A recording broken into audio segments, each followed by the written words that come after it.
Olá, estamos aqui ao vivo dos estúdios da Focus, a nossa parceira da TV Caxias, ao vivo nas redes sociais da TV Caxias e da página da UAB, União de Associações de Bairros, que é o Movimento Comunitário de Caxias do Sul, com o programa Conexão Caxias. Hoje nós vamos tratar de 3 temas com a deputada estadual Luciana Genro, uma deputada muito combativa, com posições fortes, tem um trabalho muito forte em relação aos movimentos sociais. E nós vamos tratar de 3 temas. A reforma administrativa, que afeta os servidores públicos, que afeta também a população. Outra questão que está na Assembleia Legislativa a ser votado hoje, que é o processo de privatização da Corsan, saneamento público, né?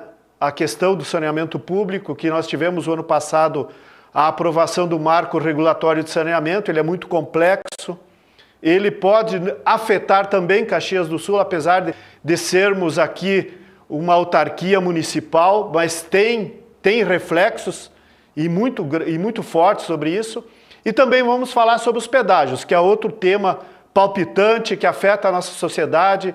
Tem toda uma desconstituição da EGR, né, que foi feita no governo Tarso Genro, uma proposta de modelo de polo de pedágios, né, com a criação da EGR, enfim. Nós vamos tratar desses temas. Bom dia, deputada, tudo bem? Bom dia, um prazer falar contigo, Paulo, com todos os telespectadores da TV Caxias. Bom, Luciana, nós além de estarmos aqui também, esse programa vai ser reprisado na TV Com Brasil a nível nacional, que é a TV comunitária do Brasil, uma parceira, né, com todas as TVs comunitárias.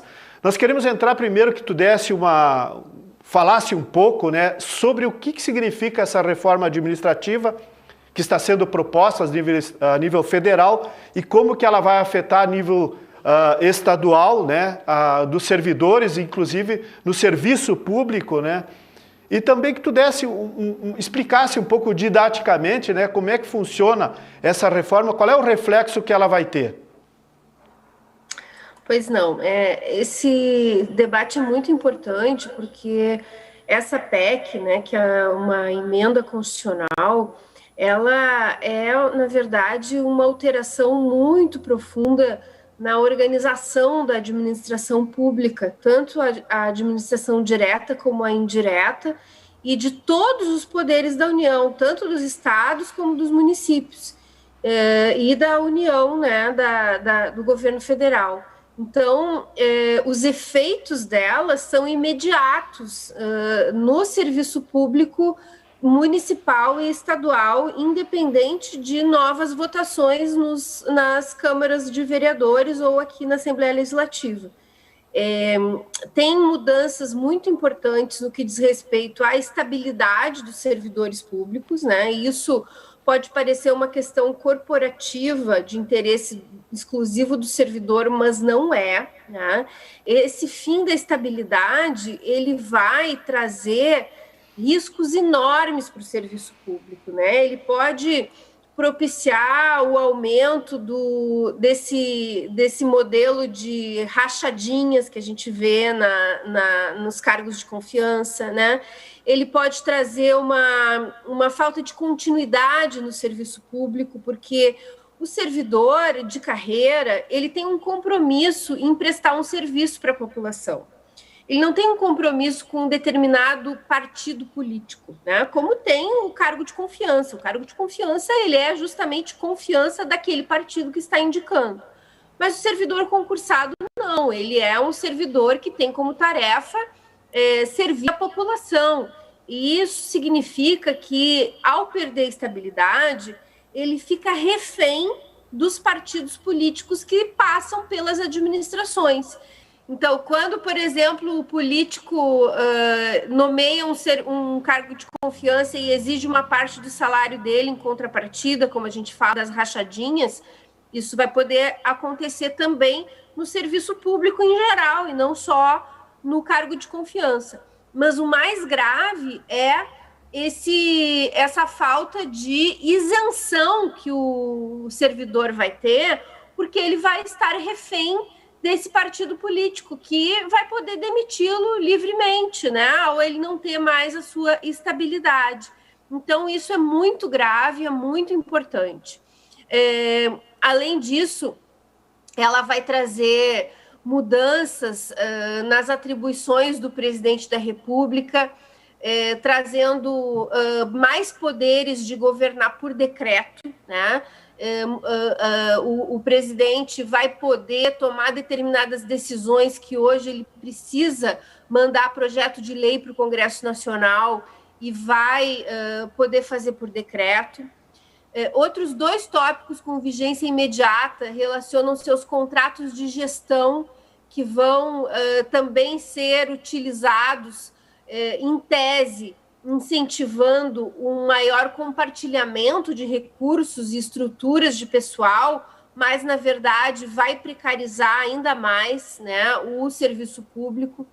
Então, a gente precisa saber que as dificuldades enfrentadas pelas finanças públicas, principalmente a nível federal, não estão relacionadas com os servidores, tá? Estão relacionadas principalmente com o problema da dívida pública. Aqui eu tenho um caderno que foi elaborado por um conjunto de sindicatos, junto com o movimento Auditoria Cidadã da Dívida, que demonstra claramente, nesse gráfico aqui, que eu vou mostrar para vocês, que é o gráfico da dívida pública, acho que dá para vocês verem aí direitinho. Essa parte toda amarela são os juros e amortização da dívida pública que o Brasil paga aos banqueiros, né? Essa partezinha aqui, vermelhinha, bem pequenininha, é o que o Brasil gasta em saúde. Aqui do lado, em educação. Aqui no roxo, aqui no azul, embaixo, assistência social, né?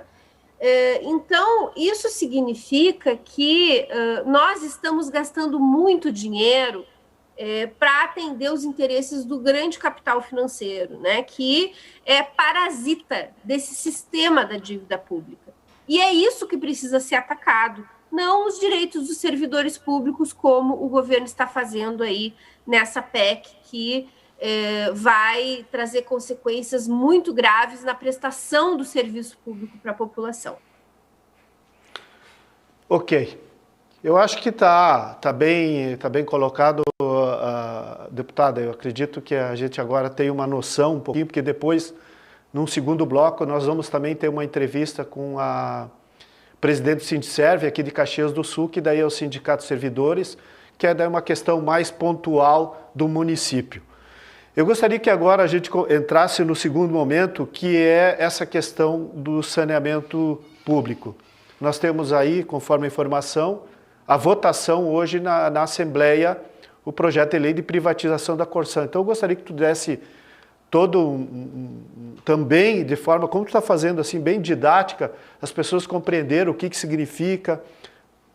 Como eu estava falando, nós temos em Caxias, assim como tem em Porto Alegre, Pelotas, Santa Maria, os serviços municipais, mas eles vão ser afetados. As pessoas acham que não, vão ser afetados porque tem dentro da lei do marco regulatório que diz bem claro que se não tiver consórcio, não tem verba federal para poder subsidiar os investimentos. Então vai depender muito só da tarifa pública e aí a gente sabe o quanto ela pode se elevar, porque o custo de investimento em saneamento é muito alto. Então eu gostaria que tu colocasse um pouco qual é a tua visão também, além da própria realidade, qual é a visão, né? Como representante também de um partido político, como é que vocês vê essa situação? Bom, essa discussão da Corsã também é outra discussão muito importante, muito grave. Hoje, inclusive, nesse momento eu estou aqui na Assembleia Legislativa e nós temos uma grande manifestação dos servidores da Corsã aqui em Porto Alegre protestando, né? Porque hoje à tarde está para ser votado esse PL da privatização da Corsã. O grande temor que se tem com a privatização é justamente pelo fato de que o saneamento é uma área estratégica, né? E o único interesse, o único segmento que ganha com a privatização é a iniciativa privada. A iniciativa privada ela tem uma lógica que é a lógica do lucro, que é diferente da lógica do Estado, né? O Estado não tem por função obter lucro, ele tem por função prestar serviço à população. No momento que a gente entrega um segmento tão importante de prestação de serviço para a população, como é a água e o saneamento, para a iniciativa privada, é óbvio que o preço vai aumentar, né? Porque vai embutir o percentual de lucro que a empresa privada deseja obter nesse negócio, né? E principalmente no saneamento e na água, a gente tem um sistema que se chama de subsídio cruzado, né? Que é quando os lugares, as áreas mais lucrativas subsidiam aquelas áreas menos lucrativas. Então, no caso da água, por exemplo, do saneamento, nós temos grandes densidades populacionais que são mais lucrativas, né? Porque tem muita gente concentrada no mesmo lugar. E outras áreas que são mais esparsas, que exigem um investimento maior para que a água e o saneamento cheguem nas pessoas, mas o nível de consumo daquela região não é tão elevado. Então, não é tão lucrativo.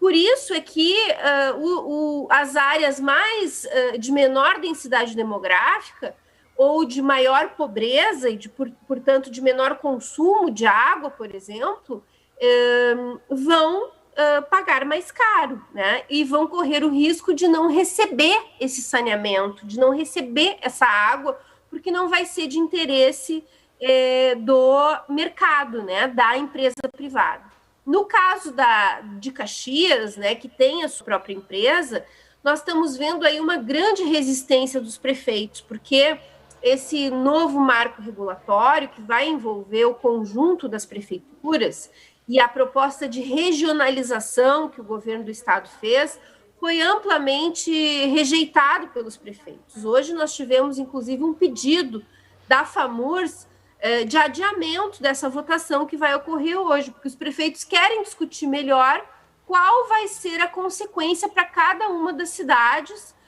com a privatização da Corsã e com esse novo modelo de regionalização que o governo do estado está propondo, né?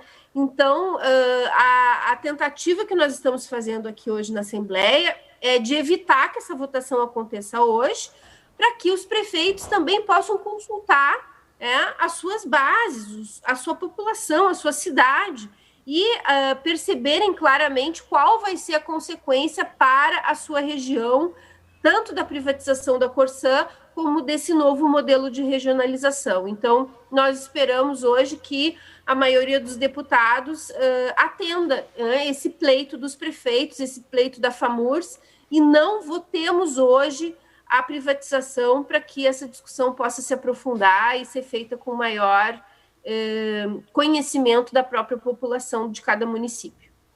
Eu gostaria que você colocasse também a posição referente ao processo de pedágios, que é outra preocupação da nossa cidade e da região. Com certeza, o pedágio ele é outra discussão que vai afetar diretamente o bolso da população, né?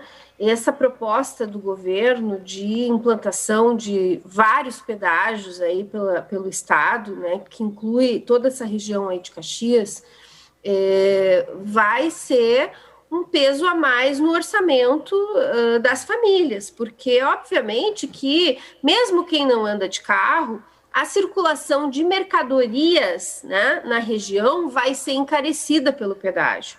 Então, acaba o cidadão que transita de carro pagando pedágio, mas o cidadão que não transita, mas consome produtos que vêm de outras regiões, também vai pagar mais caro por causa do pedágio. E essa é a questão que eu já tinha colocado em relação ao saneamento, né? A iniciativa privada, ela quer ter lucro, então o governo vai desmantelar a EGR, que foi uma alternativa criada para que se pudesse ter mais recursos para investir nas estradas, sem cobrar tão caro da população, porque justamente o Estado não tem essa margem de lucro, e agora o governador Eduardo Leite reverte esse modelo que havia sido criado, querendo entregar para a iniciativa privada, e isso, obviamente, vai encarecer o pedágio, vai fazer com que as pessoas paguem mais caro. Nós precisamos discutir realmente se é necessário ter pedágio, que ele seja o mais barato possível. E para ele ser o mais barato possível, ele não pode ser da iniciativa privada, porque a iniciativa privada embute a margem de lucro. E, além do mais, a fiscalização do Estado muitas vezes é ineficiente e a empresa privada promete obras, melhorias, e nem sempre essas obras e melhorias acontecem, né? Então, o Estado poderia tomar financiamento, por exemplo, com o Banrisul, com o BNDES, com o BRDE, para fazer as melhorias na estrada e cobrar, se for o caso, um pedágio bem mais barato do que a iniciativa privada cobra, né? E a gente pode perceber isso pelos pedágios que já existem. Os que são da EGR são bem mais baratos do que os pedágios que são das empresas privadas. Então, para que nós vamos dar lucro para um segmento econômico que transita numa área tão sensível que é o direito de ir e vir das pessoas, né? O direito de ir e vir, a água, o saneamento, a educação, a saúde, são segmentos essenciais para o povo. Então, não pode se entregar para a iniciativa privada, que vai colocar, obviamente, os seus interesses econômicos acima do interesse público. Muito bem. Luciana, deputada Luciana, nós agradecemos a tua participação. O tempo foi curto, né? A gente vai tentar, numa outra oportunidade, fazer um debate mais ampliado, mas agradecemos os esclarecimentos e estamos à disposição. Se tu quiser fazer sua mensagem final aí, e daí nós já vamos entrar no intervalo. Quero mandar o meu abraço aí para a Silvana Piroli, que é a presidente do Sindserv. Eu tive o prazer de estar aí no dia da grande mobilização que nós tivemos contra a PEC, né? Caxias foi um exemplo nacional de mobilização, onde servidores públicos municipais entraram com muita força na luta, até porque estão também sendo atacados diretamente, né, nos seus direitos, com a perda da semestralidade, da trimestralidade, né, que foi uma conquista de muitos anos atrás, que agora está sendo colocada em xeque pelo governo atual.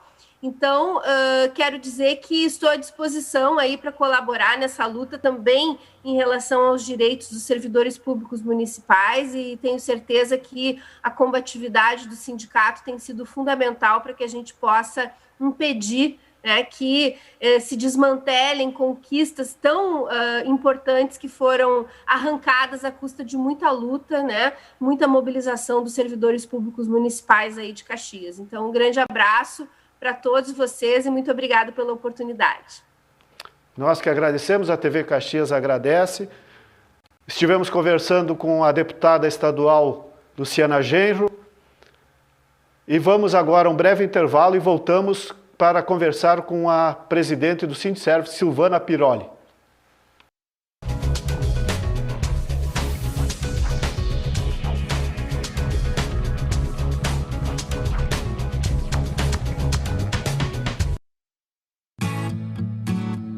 Luxo Ótica tem armações modernas, lentes produzidas em laboratórios da mais alta tecnologia. Atendimento personalizado, com Sandra e Glorinha, mais de 30 anos no mercado óptico. Convênios com empresas, planos de saúde e sindicatos. Luxo Ótica, Borges de Medeiros, entre a Júlio e Sinimbu. Visite-nos e valorize sua visão. Dos seus 65 anos, o Sintratur sempre esteve ao lado do trabalhador. Vos convido a participar de nossa história. Se associe hoje mesmo. Venha fazer parte da família Sintratur. Temos médicos, dentistas e uma excelente sede campestre que espera você associado e os demais familiares.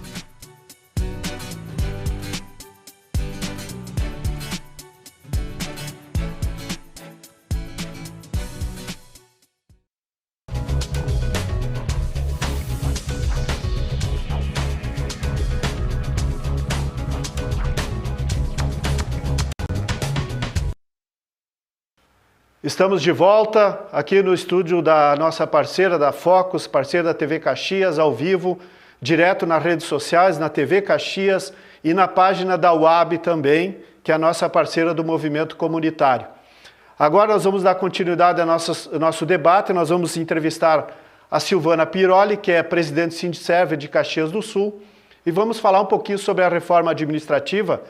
E dando um bom dia a Silvana, eu gostaria que ela nos colocasse um pouco didaticamente, né, Silvana, qual é a visão que o Sindserv tem sobre a PEC 32. Bom dia. Bom dia quem está nos acompanhando pelas redes sociais e pela TV, é um prazer estarmos aqui. Queremos primeiramente dizer que a proposta da reforma administrativa do governo Bolsonaro, ela não é uma reforma, porque nós, trabalhadores, quando vamos fazer uma reforma, a gente quer melhorar as coisas, né? Melhorar a casa, né? Melhorar o ambiente onde a gente mora. A gente junta um dinheiro, vai lá e se organiza e faz uma reforma. O que eles estão fazendo é derrubar toda a casa, começando pelos pilares até o telhado, e não sobra nada.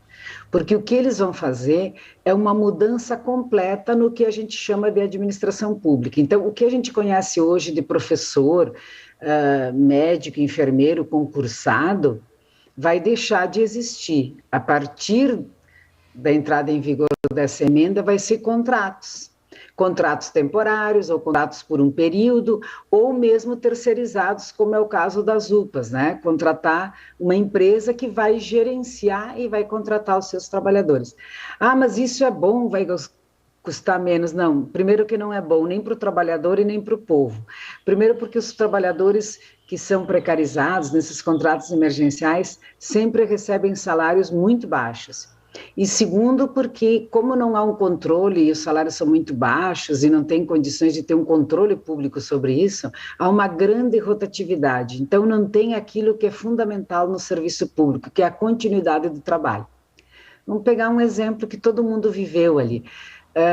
Quando saiu o governo Guerra e entrou o governo Cassina, que teve impeachment, nós tivemos a saída do Guerra, a entrada do presidente da Câmara, né, que era o Cassina, aí saiu, entrou o presidente que foi eleito, e depois voltou o Cassina, porque foi eleito indiretamente. Nós ficamos um mês ali, de uma certa forma, com prefeitos, né, sendo em alternância de prefeitos, mas nenhum serviço público foi afetado. A água continuou sendo tratada, o serviço de esgoto continuou, o serviço das obras, atendimento nas UBSs, o atendimento que as escolas estavam organizadas para fazer, na administração, enfim. Mas por que acontece isso? Porque tu muda a estrutura de poder de governança, mas tu não muda quem atende o povo. Eles estão ali, têm um know-how para atender, tem já uma organização, conhecem toda a legislação, porque no setor público é diferente do setor privado.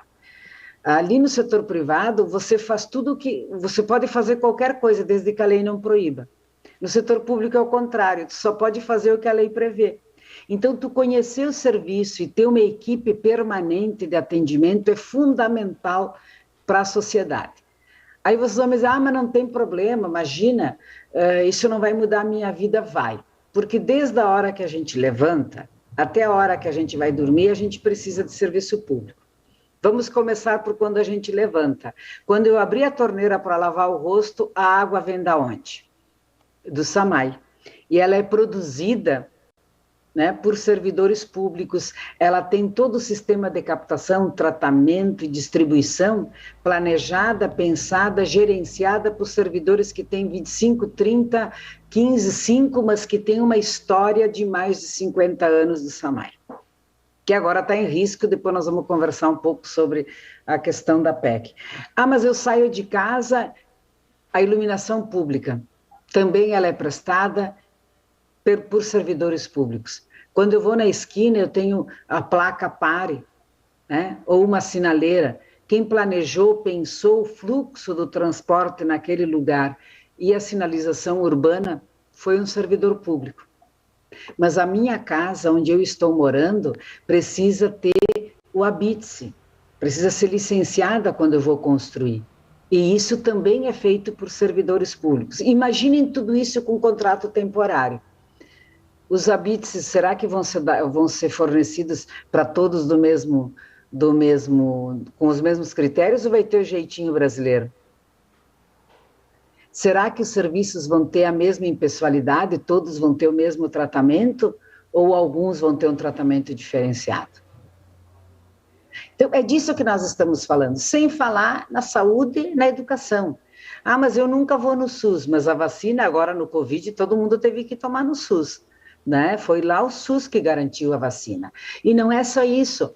Quando tem a vigilância saúde, a vigilância sanitária, que ela faz a inspeção dos alimentos que a gente consome, tudo isso é feito por servidores públicos.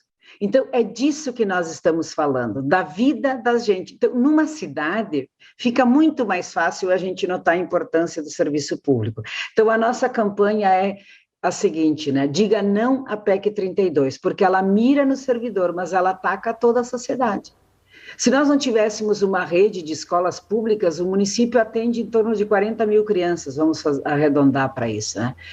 Isso regula, primeiro atende quem mais precisa, atende a todos que quiserem ter vaga, todos têm direito, ninguém pergunta quanto a pessoa ganha. Quem quer ter atendimento numa escola pública faz a matrícula, tendo vaga, é atendido mais próximo da sua casa, sempre tem o direito de ser atendido. Atende crianças com necessidades especiais, o município de Caxias do Sul é pioneiro nisso e referência em atendimentos de crianças com algum tipo de necessidade especial, por exemplo, né? Regula o mercado, porque quanto mais vagas tu tem no setor público, menos tu inflaciona o setor privado, e tu exige também que haja um certo padrão de atendimento. E o mesmo ocorre com a questão da saúde. Então, direto ou indiretamente, todo mundo que mora no mesmo território precisa de serviços públicos. Por isso nós estamos distribuindo o nosso gibi, né? A família Silva, as desventuras da família Silva, o que acontece é um pesadelo, né, com a reforma administrativa, o que acontece com o cidadão comum, com a pessoa que mora nessa cidade, se essa reforma for aprovada. Então, nós estamos mobilizando, pedimos que todo mundo se mobilize, né? Fale com o deputado, fale com o vereador, fale com as pessoas que conhecem, para que votem não à reforma. Nós já temos vários partidos que se manifestaram, e vários deputados do Rio Grande do Sul se manifestaram contrários à reforma, mas nós ainda precisamos de mais deputados. Amanhã será discutido o relatório na comissão especial lá no Congresso.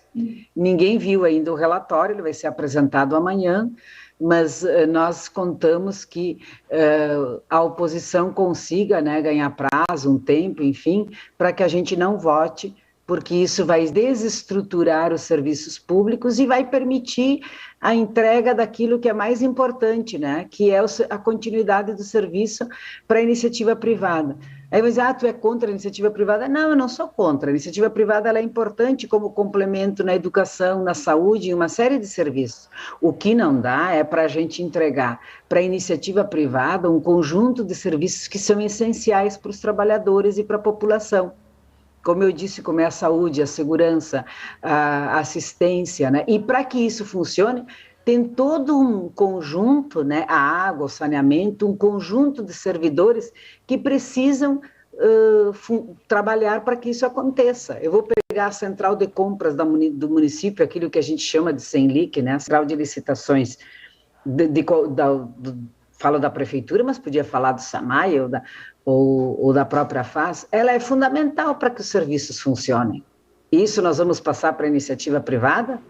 O que vão ser as carreiras típicas de Estado? Muito bem. Silvana, nós não temos muito tempo mais, nosso tempo acabou, infelizmente a gente estava achando que conseguiria pudesse manifestar todas as questões, mas eu acredito que pontualmente nós não vamos conseguir discutir hoje, mas nós vamos remarcar um outro dia, uma outra conversa, já vou prevendo aí para outra semana, já fica antenada, né? Fica, como tu sempre está à disposição. Ligada. Isso, fica ligada, daí para a gente poder, porque daí nós vamos entrar nos tópicos específicos de Caxias do Sul, da dificuldade que o serviço público está tendo, que vocês, servidores estão tendo, até para fazer um contraponto, talvez eu consiga falar com a secretária de Recursos Humanos da Prefeitura, para tentar fazer um bate-papo também do ponto de vista do que o governo está pensando sobre essa questão toda. Então a gente já deixa meio pré-agendado aí, nós vamos fazer isso. Então eu vou pedir para tu deixar a tua manifestação final aí de 1 minuto aí e vamos encerrando o nosso programa Conexão Caxias, agradecendo a tua presença e a tua manifestação foi muito importante para o esclarecimento à sociedade. A gente quer agradecer, se coloca à disposição e reforçar, né? Serviço público de qualidade é fundamental para a gente levantar a cidade. Então, Caxias merece um serviço público de qualidade. E, para isso, valorizar servidor contra a PEC 32 e não a privatização da água. Essa é a nossa luta. Nós conversamos com a Silvana Piroli, que é a presidente do Sindiserve, sobre a reforma administrativa. Encerramos aqui o Conexão Caxias. Um abraço a todos.